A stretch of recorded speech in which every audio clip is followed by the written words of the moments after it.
దేవుడికి స్తోత్ర. హల్లెలూయా.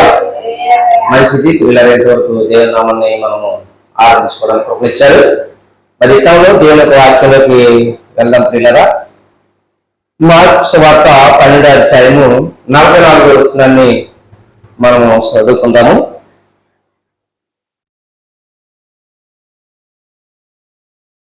నేను చదువుతాను, మీరు అందరూ ఆలోచించండి. వారందరూ తమకు కలిగిన సమృద్ధి నుండి వేచిరి గాని ఈమె తన లేమిలో తనకు కలిగినదంతయు అనగా తన జీవమంతయు వేసినని చెప్పారు. దేవుడు లేఖన భాగం దీవించినట్లుగా ప్రార్థన చేసుకుందాం. స్తోత్రమయ్యా, స్తోత్రం స్తోత్రం స్తోత్రం తండ్రి, కృపగల తండ్రి, దయగల యేసయ్యా మీకు స్తోత్రం స్తోత్రం ప్రభా, స్తోత్రాలయ్యా స్తోత్రాలయ్యా.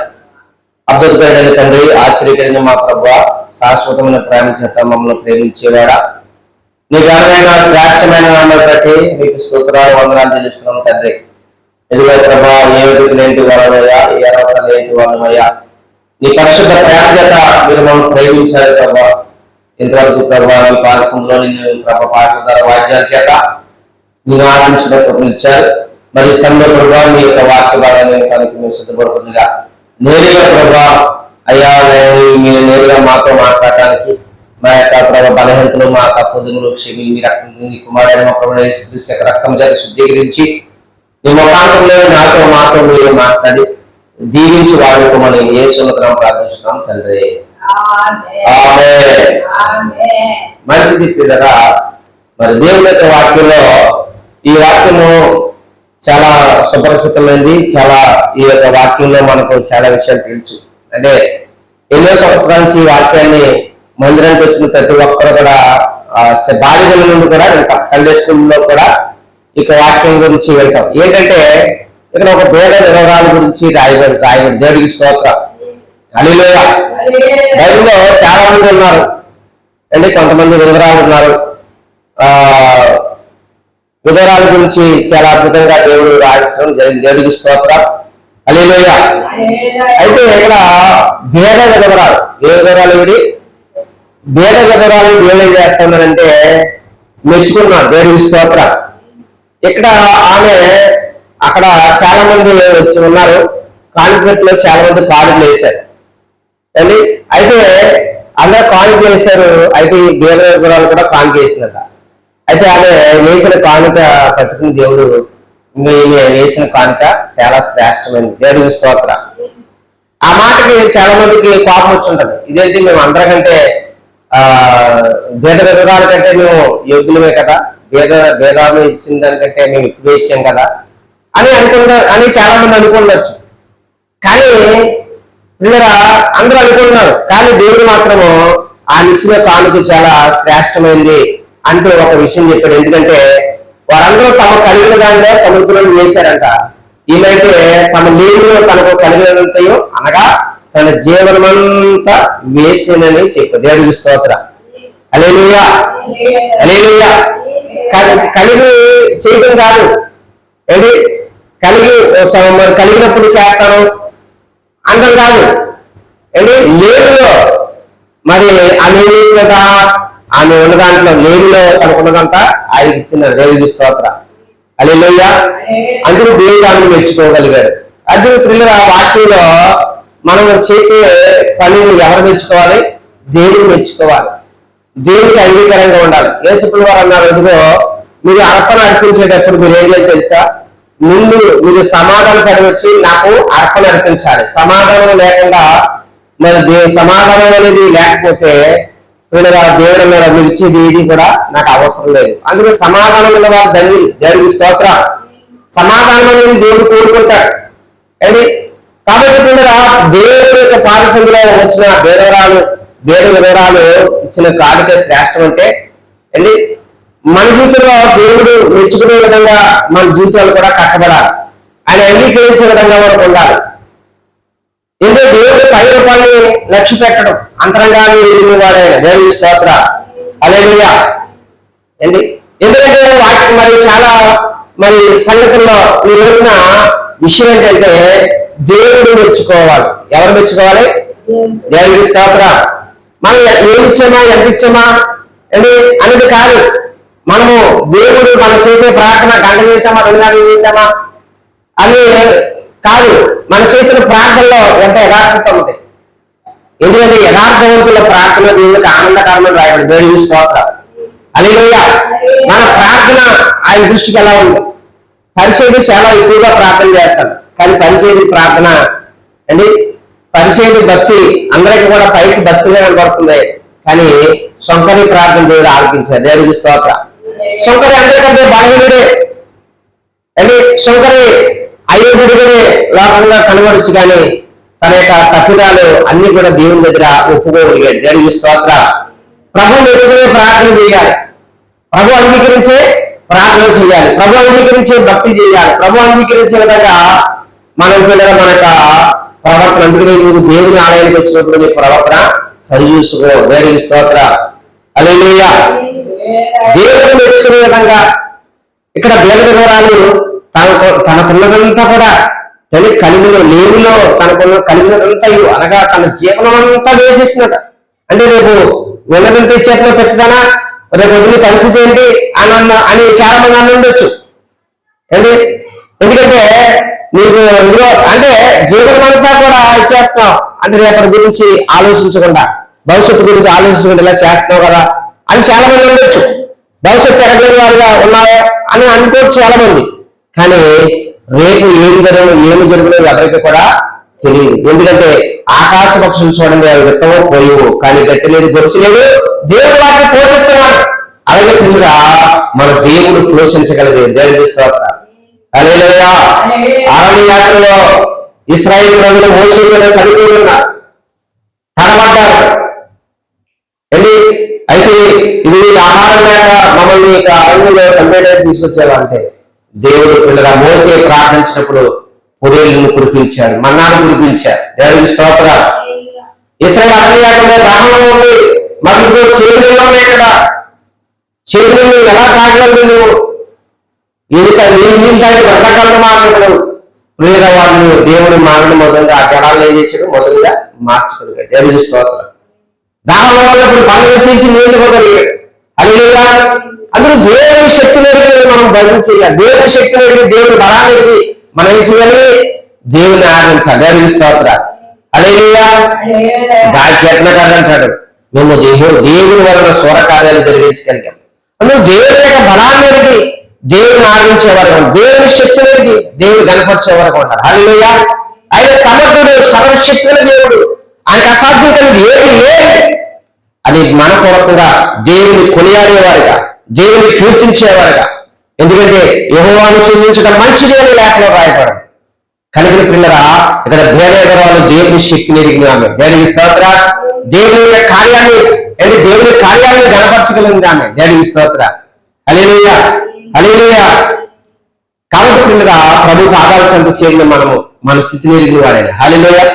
అందులో భక్తులు పాట పాడాడు, నా స్థితిగా మన్నించి నన్ను ప్రేమించి నా కొరకై కల్వరిలో యాగమైతివి. నా స్థితిగా మన్నించి నన్ను ప్రేమించి నా కొరకై కల్వరిలో యాగమైతివా. నీది యోగమే మోక్ష మార్గము, నీ యందే నిత్య జీవము. ప్రభువా నీ యందే నిత్య జీవము. మన స్థితిని ఎరిగిన వాడాడు. హల్లెలూయా. దేవుడు నన్ను ఎరిగి ఉన్నాడు, దేవుడు నన్ను ఎరిగి ఉన్నాడు అనే తలంపు కలిగింది కాబట్టి తన జీవనం అంతా కూడా దేవునికి ఇవ్వగలరు. దేవుడికి స్తోత్రం. హల్లెలూయా. అందులో రాజు అంటాడు, ఏడాది దూడలను అడిగింది, పొట్టేళ్ళు అడిగింది, నేను నీకు ఇవ్వగలను, కానీ నువ్వు ఏం కోరుకుంటున్నావో తెలుసు అంటే నువ్వు విరిగిన మలిగిన మనసునే కోరుకుంటున్నావు. అందుకే అటువారికి నువ్వు ఆసనుడిగా ఉన్నావు, సమీపస్తుడిగా ఉన్నావు ప్రభువా. అది నువ్వు బలిని కోరుకునే దేవుడు కాదయ్యా. నువ్వు కోరుకుంటే నేను అలాగే ఇచ్చేతునయ్యా, కానీ నువ్వు దహన బలను కోరుకునేవాడు కాదు ప్రభువా. మరి విరిగి నలిగిన మరి మనసును కలిగి కోరుకునేవాడు, నువ్వు కనికరాన్ని కోరుకునే దేవుడు అయ్యా అని దేవుని గణపరచగలరు. దేవుడికి స్తోత్రం. హల్లెలూయా. అండి కాబట్టి పిల్లగా దేవుడు భేద వివరాలను మెచ్చుకున్నాడు. ఎందుకంటే ఆమె రేపటి గురించి ఆమె సిద్ధించలేదు, బాధపడలేదు. దేవుడు ఇచ్చాడు, దేవుడు చూసుకున్నాడు యోగు. దేవుడికి స్తోత్ర. చూడండి, యోగు పుస్తకంలో చూసినట్లయితే యోగు కూడా ఏం చేశాడో తెలుసా? యోగు గ్రంథంలో పిల్లగా మొదటి అధ్యాయం చూసుకున్నట్లయితే యోగు గారి గురించి చక్కని విషయాలు రాయబడి ఉంటాయి. మొదటి అధ్యాయం 1 చూసుకున్నట్లయితే ఊజు దేశం ముందు యోగు ఒక మనుషుడు ఉండను. అతడు యథార్థవంతుడు, న్యాయవంతుడునై దేవుని దైవికులు కలిగి చెడుతనను విసర్జించువాడు. అతనికి 7 కుమారులు 3 కుమార్తెలు కలిగి ఉంది.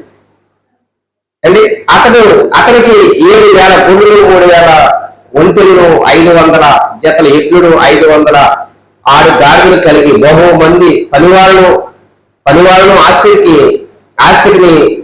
బహువాళ్ళు ఆస్తికి అంటే ఆస్తిగా ఉంది కనుక తూర్పు దిక్కు జిల్లందరిలో అతడే గొప్పవాడిగా ఉంది. దేవుడికి స్తోత్ర. హల్లెలూయా. ఇక్కడ యోగు గురించి రాయబడింది, దేవుని దైవికులు వాడు యథార్థవంతుడంట. ఇది యూజు దేశం నివసించిన వాడంట. అయితే ఇక్కడ గురించి దేవుడు చెప్పాడు తెలుసా? 8వ అంటే అందుకు యెహోవా, నీవు నా సేవకుడి యోగు సంగతి ఆలోచించుదువా?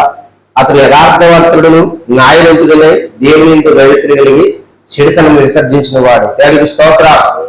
భూమి మీద అటువంటి వాడు లేడు. హల్లెలూయా. సైతాన్ మాట్లాడుతున్న దేవుడితో సైతాన్ యొక్క ఉద్దేశానికి నువ్వు ఎవరి కోసం ఆలోచిస్తున్నావు నాకు తెలుసురా? ఇదిగో అతడు భూమి మీద అటువంటి వాడు ఎవరు లేదురా? అతడు యథార్థవంతుడు, న్యాయవంతుడు, దేవుని నాయందు దైవత్వం వాడు అని యోగు గురించి దేవుడు ఏం చేస్తున్నారంటే సాక్ష్యం ఇస్తా ఉన్నారు. దేవుడికి స్తోత్ర. హల్లెలూయా. మన గురించి మన యొక్క పిల్లగా మన గురించి సాక్ష్యం ఎవరు పాలి?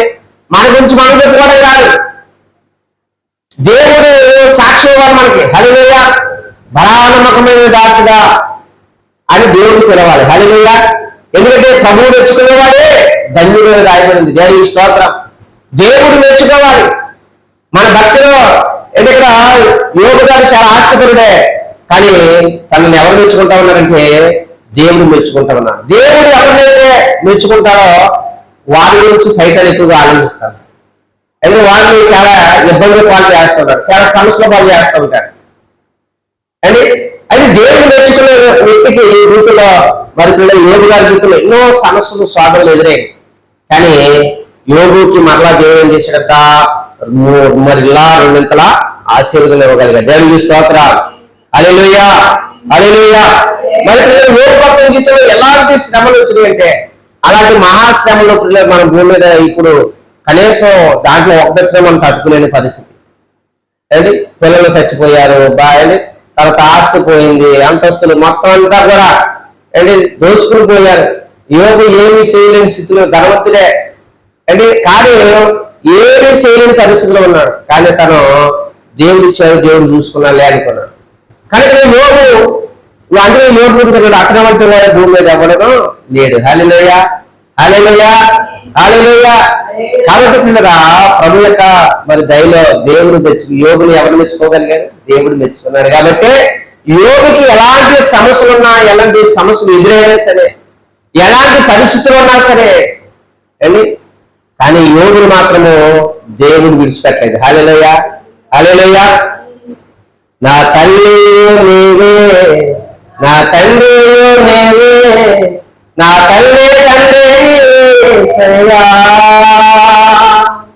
నా తల్లియో నీవే, నా తండ్రియో నీవే, నా తల్లి తండ్రి యేసయ్యా, అందరూ నన్ను విడిసినా నీవు నన్ను విడువానంటే. దేవుడికి స్తోత్రం.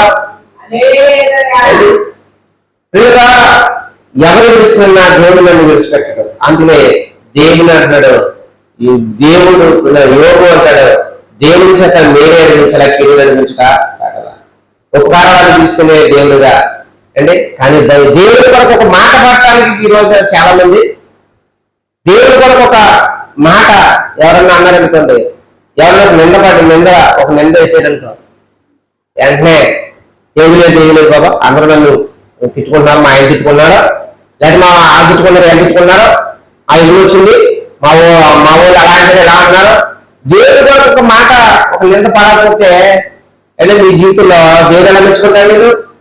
కానీ యోగులు చాలా మంది అపవాదం చేశారు. కట్టుకున్న భార్య కూడా ఉంది, ఊరుగా దేవుడు దేవుడు అంటావు, నీకు మధ్యగా నీకు మధ్యపోలేదు అంతే అండి. అందరూ కూడా మతిలేని కింద మతిపోయేడు కింద మతిపోయినోడు కింద మాట్లాడారు. కానీ సర్వశక్తుల దేవునికి అసాధ్యమైనది ఏది కూడా లేదు. హల్లెలూయా హల్లెలూయా. అందుకే భక్తుడు పాడాడు, ప్రేమించగా అధికముగా పూర్ణ మనసుతో పూర్ణాత్మతో పూర్ణ బలంతో నేను ప్రేమిస్తాను ప్రభా. హల్లెలూయా హల్లెలూయా. ఒక పెద్ద పాట పాడాడు, అది నా బలమైన దేవా నా హృదయంతో నేను సేవించదును ప్రభా అని. దానికి స్తోత్ర. ఏంటి ఏ స్థితిలో నేను ప్రేమిస్తాను, ఎలాంటి స్థితిలో ఉన్నా సరే నిన్ను స్తుతిస్తాను ప్రభా, ఎందుకంటే నీవే నా బలము. హల్లెలూయా హల్లెలూయా. నువ్వు మాట్లాడినా ప్రేమిస్తాను, మాట్లాడకపోయినా ప్రేమిస్తాను. అంటే నువ్వు నా మొర విన్నా ప్రేమిస్తాను, వినకపోయినా నువ్వే ప్రేమిస్తాను. అది భక్తి జీవితం అంటే అది. దేవునికి స్తోత్ర. లోకమంతా కూడా మెచ్చుకోవడం కాదు, మనుషులు మెచ్చుకునేవాడు కాదు దేవుడు, దేవుడు మెచ్చుకునేవాడు ధన్యుడు. దేవునికి స్తోత్ర.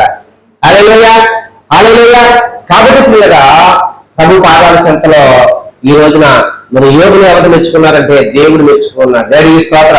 ఎందుకంటే అతడు దేవుని విడుదల వాడు, దేవుని పిల్లగా ఎప్పుడు కూడా దేవుని కనపరిచిన వాడు స్థితిలో ఉన్నత స్థితిలో కనపరిచాడు, కలిమిలో కనపరిచాడు. తన పరిస్థితిలో అనుకూలంగా లేనప్పటికీ కూడా అన్ని స్థితిలో కూడా దేవుని కనపరచగలిగాడు. దేవునికి స్తోత్ర. ఎందుకంటే దేవుని కనపరచడం నేర్చుకోవాలి. ఎలా కనపరుస్తాం మనం? ఈ రోజు నుండి దేవుని కృప వల్ల మేము 5 ఎకరాలు పొలం కొన్నాము, లేకపోతే మేము పలానా గేదె కొన్నాము, ఆవులు కొన్నాము, కుక్కను కొన్నాము, మేకను కొన్నాము అని కనపరుస్తాం. కానీ దేవుని కలిగిన తర్వాత పిల్లగా ప్రార్థన చేయండి, మాకు ఈ పలానా నష్టం వచ్చింది, పలానా ఇబ్బంది ఉంది, పలానా సమస్యను ఎదుర్కొంటున్నాం అని చెప్పుకోవడానికి సిగ్గుపడకూడదు. ప్రార్థన అవసరం కూడా. దేవునికి స్తోత్ర. ప్రతి సమస్యలో ప్రతి పరిస్థితులు దేవుడు ఏం జరుగుతారంట? కృతజ్ఞతాస్తుతులు చెల్లించాలి. హల్లెలూయా హల్లెలూయా. కాబట్టి ప్రభు పాదాల సంత చేరిన అందుకనే ప్రతి విషయమందు మీరు దేవుడికి ఏం చేయాలి తెలుసా? కృతజ్ఞతాస్తుతులు చెల్లించాలి. హల్లెలూయా హల్లెలూయా. ఆరాధనీయుడా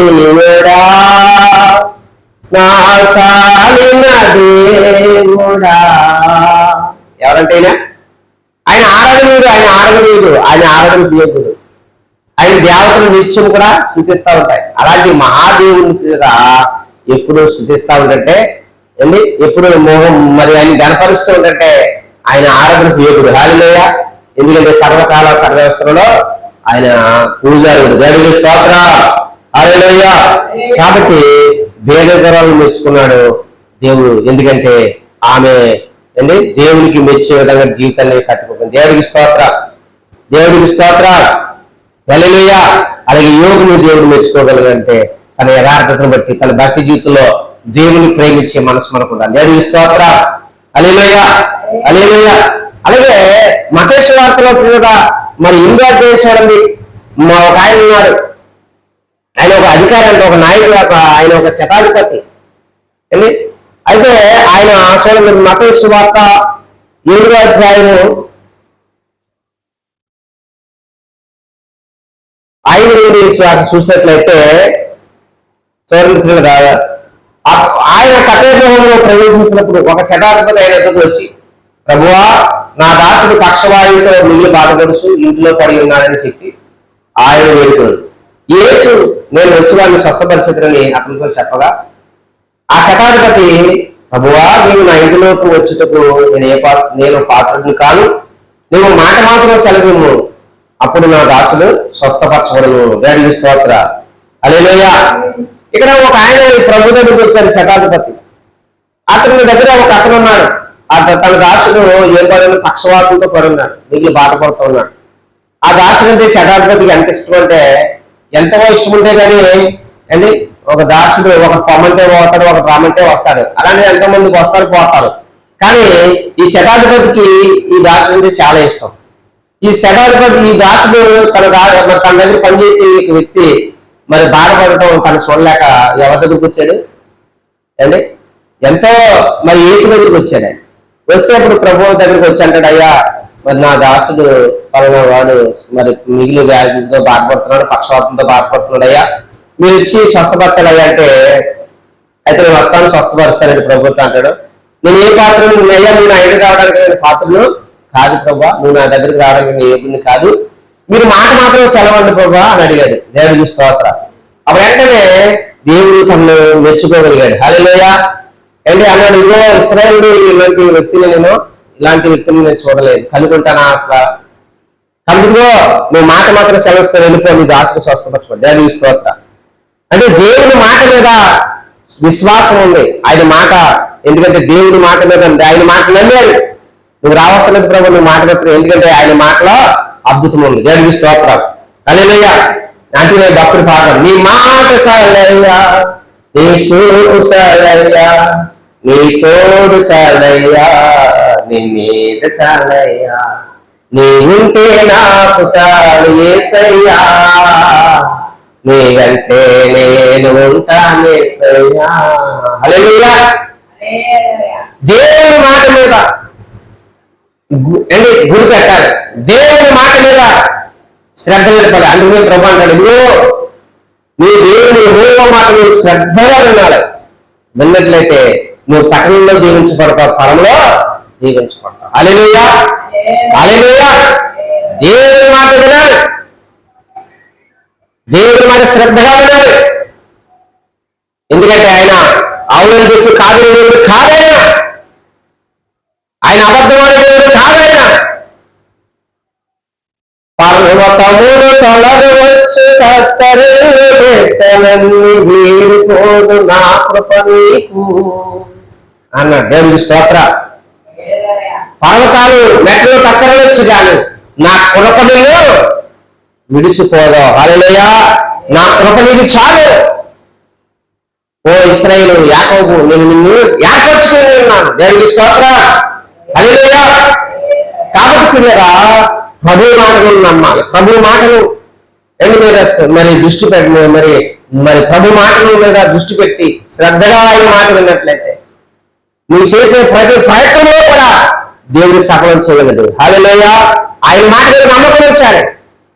హల్లెలూయా. చాలా మంది ఏంటి ఆయన మాట మాత్రం సెలవమ్మన్నప్పుడు ఒక యాయి ఉన్నాడు, ఏమనుకుంటా బాధకు చేసిన ఇదే అన్న, కానీ నువ్వు నమ్మకం మాత్రం ఉంచేయా అన్నాడు. దేవుని స్తోత్రాలు. నీ జీవితంలో దేవుని మాటలు ఏముండాలి? నమ్మకం ఉండాలి. హల్లెలూయా. హల్లెలూయా. దేవుని మాట మీద నమ్మకం ఉండదు. అమ్మ ప్రార్థన చేయండి, ప్రార్థిస్తే తప్పగా నీ కోరికలు సిద్ధంగా చేస్తాను, నీ ఆలోచనలను సఫలపరుస్తాను, మొదలుపెట్టండి. ఎందుకంటే మీ పరలోకపు తండ్రి, ఈ లోకంలో ఉన్న తండ్రి మిమ్మల్ని శాపలు అడిగితే పాడినవాడు కదా, రతులు అడిగితే రాడినవాడు కదా, అలాంటిది మీ పరలోకపు తండ్రిని నేను ఎంత శ్రేష్ఠున్నా, మీరు ఏ జరిగితే నేను అది ఇస్తాను అని ప్రభు చెప్పారు. దేవుని స్తోత్రం. హల్లెలూయా.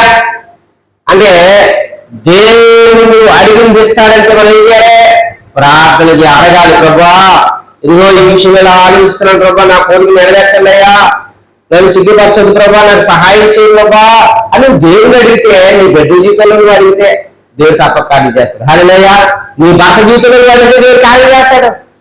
నువ్వు ఏదైతే యోచిస్తున్నావో ఆ యోచించింది దేవుని పాదాల దగ్గర పట్టుకుని నీ నమ్మకంగా దేవుడు నమ్మి ప్రార్థన చేస్తే, హల్లెలూయా, నమ్మిన వారికి సమస్తము సాధ్యమే. హల్లెలూయా. నమ్ముట నీ వల్లైతే అన్నాడు. ఎవరైనా దేవుడు నమ్ముట నీ వల్లైతే, నీకు దేవుడు నమ్మే విశ్వాసం నీకుందా? దేవుని మీద ఆధారపడే విశ్వాసం నీకుందా? దేవుని మీద పిల్లగా ఆధారపడి ఆయన వరకు ఎదురు చూసే విశ్వాసం మీద ఉందా? నీరైతే దేవుడిని మెచ్చుకుంటా. హల్లెలూయా. హల్లెలూయా. ఎందుకంటే గొప్ప పాట పాడాడు, దేవుడు సూచిస్తున్న దేవుడు ఆయన. హల్లెలూయా. అంటే ఆయన కొండలలో లోయలలో అడవులలో ఎడారులలో నన్ను గమనించినావా, నన్ను నడిపించినావా. హల్లెలూయా. ఏంటంట? గమనించే దేవుడే. హల్లెలూయా. చూసే దేవుడైనా దృష్టి పెట్టేవారు ఆయన. హల్లెలూయా. తనకు మొర పెట్టేవారందరికీ ప్రత్యుత్తరం ఇచ్చేవారైనా, ప్రార్థించేవారందరికీ ప్రార్థన ఆలకించేవారైనా. హల్లెలూయా. కాబట్టి పిల్లరా, మనము దేవుని సందులో ప్రార్థన చేస్తామా? దేవుని మీద విశ్వాసం కలిగి ఉన్నాం, ఆయన మీద నమ్మకం కలిగి ఉన్నావా? దేవుడు తప్పక నా పట్ల కార్యం చేస్తాడు అండి. ఎందుకంటే ఇక్కడ భేదగరాన్ని నేర్చుకోగలరు, ఎందుకంటే నా జీవనం అంతయు ఆయనే. హల్లెలూయా, హల్లెలూయా, హల్లెలూయా, హల్లెలూయా. నా కొండ కోట నీవయ్యా యేసయ్యా, నా జీవము కోట నీవే యేసయ్యా. పాటలు పాడటం కాదు జీవితంలో అండి. పాటలు పాడి ఊగిపోతారు చాలా మంది. ఊగిపోవటం కాదు, ఊగిపోతే కాదంటే ఊపించేస్తారు కూడా. ఎదురు కూర్చున్న వాళ్ళు కూడా ఊగిపోతూ ఉంటారు, అక్కడ పాడే ఊగిపోతారు, పాటలు వింటున్న వాళ్ళు ఊగిపోతారు. కానీ సమయం వచ్చినప్పటికీ ఏమన్నా కొండవల్లో కోటవలు. దేవుడు ప్రేమిస్తున్నట్టే పాటలు పాడటం కాదు, మన జీవితంలో నిజ జీవితంలో మన హృదయం దేవుడి ఎలా ఉంది, దేవుడు మెచ్చుకునే విధంగా ఉందా లేదా, దేవుడిగా దేవుని గణపరిచే విధంగా ఉన్నదా లేదా, నా ప్రవర్తన, నా మాట, నా క్రియలు, నా తలపులు, నా ఊహలు దేవుని గణపరిచి దేవుని మెచ్చుకునే విధంగా ఉన్నాయనేవా, నా ఆలోచన దేవుని మెచ్చుకునే విధంగా ఉందనేదా, నా ప్రవర్తన ఆయనకు ఇష్టమైనదిగా ఉందా, యోగ్యమైనదిగా ఉందా లేదా, ఇవన్నీ కూడా పిల్లగా నువ్వు పరీక్షించుకోవాలి. ఇక్కడ దేవుడు భేదవిధరాల గురించి గొప్పగా వెళ్తున్నాడు, యోగుల గురించి గొప్పగా మాట్లాడుతూ ఉన్నాడు. ఏంటి శతాధిపతి గురించి దేవుడు గొప్పగా మాట్లాడు. మరి నీ గురించి దేవుడు గొప్పగా మాట్లాడలేదా? నీ గురించి కూడా గొప్పగా మాట్లాడాలంటే శతాధిపతి వలె నీ మాట మీద చాలయ్యా. హల్లెలూయా. ఆయన నోటి ఊపిరి చేత జీవాత్మను దేవుళ్ళకి. హల్లెలూయా. ఏమిటమ్మా? నోటి ఊపిరి చేత జీవాత్మను దేవుడా. ఈ ఊపిరినయ్యా నీవిచ్చిన దానమున పాటలతో ఉంది. పైకి కదలడానికి కూడా కదలతో నన్ను ఆపిస్తున్నారు, కానీ హృదయం వారికి నాకు దూరంగా ఉన్నాయి. పైకి మాత్రమే వారు నన్ను గురించి మాట్లాడుతున్నారు, కానీ వారి హృదయం మాత్రం దూరంగా ఉంటాయి.